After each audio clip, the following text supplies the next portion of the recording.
লক্ষ্মীদের জয়, স্বনির্ভরতা অক্ষয়। লক্ষ্মীর ভান্ডার ১৭০০ টাকা জমা হলো। ৫০০ টাকা বেড়ে এবার ১৫০০ পাবে, তপশিলি মা বোনেরা ১৭০০ পাবে। বাংলার মা বোনেদের কাছে মাসে মাসে পাওয়া এই আর্থিক সাহায্য কিন্তু অনেক বড় একটা ব্যাপার।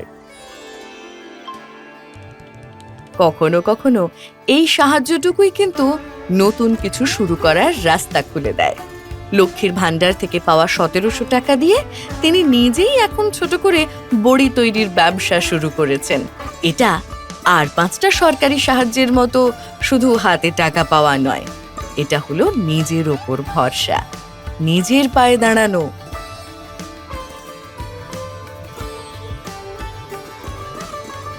দিদির ১০ প্রতিজ্ঞায় উন্নয়ন হবে আমার বাংলায়।